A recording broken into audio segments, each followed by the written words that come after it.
மத்தேயு நற்செய்தி அதிகாரம் 12. ஓய்வு நாளில் கதிர் கொய்தல். அன்று ஓர் ஓய்வு நாள். இயேசு வயல்வெளியே சென்று கொண்டிருந்தார். பசியாயிருந்ததால் அவருடைய சீடர் கதிர்களை கொய்து தின்னத் தொடங்கினர். பரிசேயர்கள் இதை பார்த்து இயேசுவிடம், பாரும், ஓய்வு நாளில் செய்யக்கூடாததை உம் சீடர்கள் செய்கிறார்கள் என்றார்கள். அவரோ அவர்களிடம், தாமும் தம்முடன் இருந்தவர்களும் பசியாய் இருந்தபோது தாவீது என்ன செய்தார் என்பதை நீங்கள் வாசித்ததில்லையா? இறை இல்லத்துக்குள் சென்று அவரும் அவரோடு இருந்தவர்களும் அர்ப்பண அப்பங்களை உண்டார்கள்.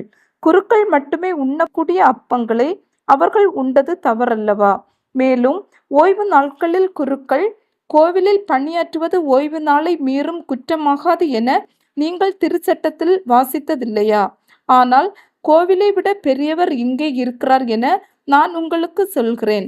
பலியை அல்ல, இரக்கத்தை விரும்புகிறேன் என்பதன் கருத்தை நீங்கள் அறிந்திருந்தால் குற்றமற்ற இவர்களை கண்டனம் செய்திருக்க மாட்டீர்கள். ஆம், ஓய்வு நாளும் மானிட மகனுக்கு கட்டுப்பட்டதே என்றார். கை சூம்பியவர் ஓய்வு நாளில் நலமடைதல். இயேசு அங்கிருந்து அகன்று அவர்களுடைய தொழுகை கூடத்துக்குள் சென்றார். அங்கே கை சூம்பியவர் ஒருவர் இருந்தார். சிலர் இயேசுவின் மேல் குற்றம் சுமத்தும் நோக்குடன் அவரிடம், ஓய்வு நாளில் குணமாக்குவது முறையா என்று கேட்டனர். அவர் அவர்களிடம், உங்களுள் எவரும் தம் ஒரே ஆடு ஓய்வு நாளில் குழியில் விழுந்துவிட்டால் அதை பிடித்து தூக்கிவிடாமல் இருப்பாரா? ஆட்டை விட மனிதர் எவ்வளவோ மேலானவர். ஆகவே ஓய்வு நாளில் மனிதருக்கு நன்மை செய்வதே முறை என்றார். பின்பு இயேசு கை சும்பியவரை நோக்கி, உமது கையை நீட்டும் என்றார். அவர் நீட்டினார். அது மறு கையைப் போல் நலமடைந்தது. பரிசேயரோ வெளியேறி இயேசுவை எப்படி ஒழிக்கலாம் என அவருக்கு எதிராக சூழ்ச்சி செய்தனர். தேர்ந்து கொள்ளப்பட்ட ஊழியர். இயேசு அதை அறிந்து அங்கிருந்து புறப்பட்டு சென்றார். பலர் அவருக்கு பின் சென்றனர். அவர்கள் எல்லோரையும் அவர் குணமாக்கினார். தம்மை குறித்து வெளிப்படையாக பேச வேண்டாம் என அவர்களிடம் அவர் கண்டிப்பாக சொன்னார். இறைவாக்கினராகிய ஏசாயா உரைத்த பின்வரும் வாக்குகள் இவ்வாறு நிறைவேறின. இதோ என் ஊழியர், இவர் நான் தேர்ந்து கொண்டவர், இவரே என் நண்பர், இவரால் என் நெஞ்சம் பூரிப்படைகிறது, இவருள் என் ஆவி தங்கும்படி செய்தேன். இவர் மக்களினங்களுக்கு நீதியை அறிவிப்பார். இவர் சண்டை சச்சரவு செய்ய மாட்டார், கூக்குரலிட மாட்டார், தம் குரலை தெருவில் எழுப்பவும் மாட்டார். நீதியை வெற்றி பெற செய்யும் வரை நெறிந்த நாணலே முறியார், புகையும் திரியை அணையா. எல்லா மக்களினங்களும் இவர் பேரில் நம்பிக்கை கொள்வர். இயேசுவும் பெயல்செபூலும். பேய் பிடித்த ஒருவரை இயேசுவிடம் கொண்டு வந்தனர். அவர் பார்வையற்றவரும் பேச்சற்றவருமாக இருந்தார். இயேசு அவரை குணமாக்கினார். பேச்சற்ற அவர் பேசவும் பார்வையற்ற அவர் பார்க்கவும் முடிந்தது. திரண்டிருந்த மக்கள் யாவரும் மலைத்து போய், தாவீதின் மகன் இவரோ என்று பேசிக்கொண்டனர். ஆனால் இதை கேட்ட பரிசேயர், பேய்களின் தலைவனாகிய பெயல்செபூலை கொண்டே இவன் பேய்களை ஓட்டுகிறான் என்றனர். இயேசு அவர்களுடைய சிந்தனைகளை அறிந்து அவர்களிடம் கூறியது, தனக்கு எதிராக தானே பிளவுபடும் எந்த அரசும் பாழாய் போகும். அவ்வாறே தனக்கு எதிராக தானே பிளவுபடும் எந்த நகரமும் வீடும் நிலைத்து நிற்காது. சாத்தான் சாத்தானையே ஓட்டினால் அவன் தனக்கு எதிராக தானே பிளவுபட்டு போவான். அப்படியானால் அவனது அரசு எப்படி நிலைத்து நிற்கும்?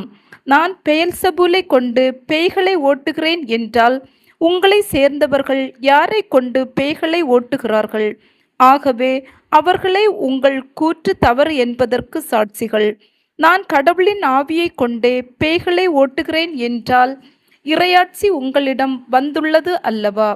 முதலில் வலியவரை கட்டினாலன்றி எப்படி அவ்வலியவருடைய வீட்டுக்குள் நுழைந்து அவருடைய பொருட்களை கொள்ளையிட முடியும்? அவரை கட்டி வைத்த பிறகுதான் அவருடைய வீட்டை கொள்ளையிட முடியும். என்னோடு இராதவர் எனக்கு எதிராக இருக்கிறார். என்னோடு இணைந்து மக்களை கூட்டி சேர்க்காதவர் அவர்களை சிதற செய்கிறார்.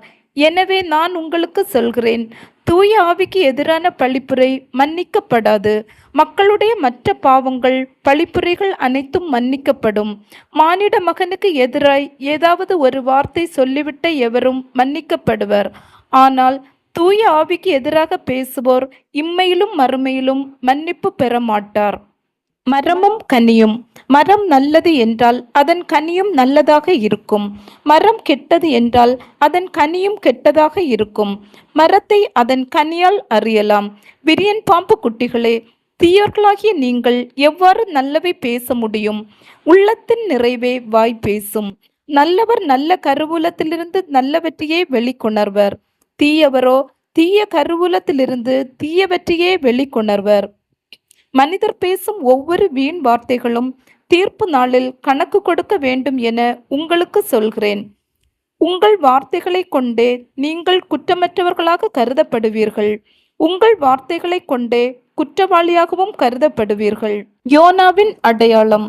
அப்பொழுது மறைநூல் அறிஞர் சிலரும் பரிசேயர் சிலரும் இயேசுவுக்கு மறுமொழியாக, போதகரே, நீர் அடையாளம் ஒன்று காட்ட வேண்டும் என விரும்புகிறோம் என்றனர்.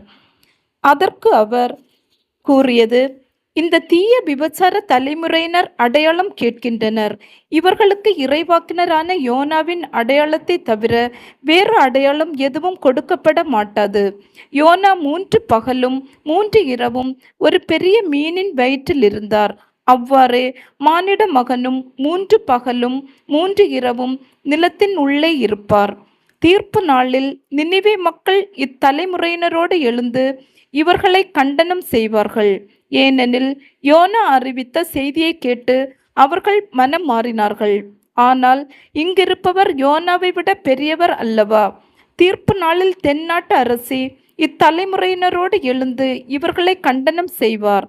ஏனெனில் அவர் சாலமோனின் ஞானத்தை கேட்க உலகின் கடை கோடியிலிருந்து வந்தவர். ஆனால் இங்கிருப்பவர் சாலமோனில் பெரியவர் அல்லவா? தீய ஆவி திரும்பி வருதல்.